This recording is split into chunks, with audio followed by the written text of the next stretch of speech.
மதுரை அலங்காநல்லூரில் அரசு மருத்துவமனையில் போதை இளைஞர்கள் அட்டகாசம் செய்து வருகின்றனர். மருத்துவர்களை தகாத வார்த்தைகளால் வசைப்பாடி மிரட்டல் விடுத்த போதை இளைஞர்கள்.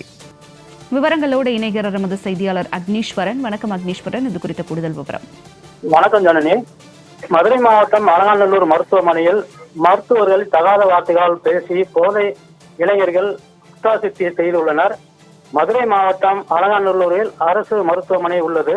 இங்குள்ள அலங்காநல்லூர் அருகே உள்ள எளம்பட்டியை சேர்ந்த சில இளைஞர்கள் இருசக்கர வாகனத்தில் வந்துள்ளனர். அப்போது விபத்து ஏற்பட்டு அங்கே அருகில் இருந்தவர்கள் உடனடியாக அரசு மருத்துவமனைக்கு அவர்களை கொண்டு சென்றுள்ளனர்.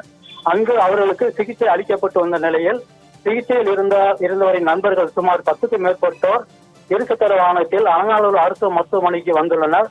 அப்போது அங்கிருந்த மருத்துவர்கள் நண்பர்களுக்கு சிகிச்சை அளிப்பதில் இடையூறு ஏற்படாதவாறு வெளியில் செல்லுமாறு அறிவுறுத்தியுள்ளனர். ஆனால் அதனை கேட்காத போதை இளைஞர்கள் மருத்துவமனையில் இருந்த மருத்துவரிடம் தகாத வார்த்தையில் ஈடுபட்டு வம்பு இழுத்துள்ளனர். இதனால் மருத்துவமனையில் டாக்டர்கள் பணி செய்யாமல் புறக்கணித்துள்ளனர். உடனடியாக அருகில் இருந்த காவல் நிலையத்திற்கு தகவல் கொடுத்து காவலர்களை வரவழைத்துள்ளனர். இதுபோன்ற சம்பவங்கள் தொடர்ச்சியாக நடைபெறுவதாக மருத்துவமனையில் மருத்துவர்கள் புகார் தெரிவித்து வருகின்றனர்.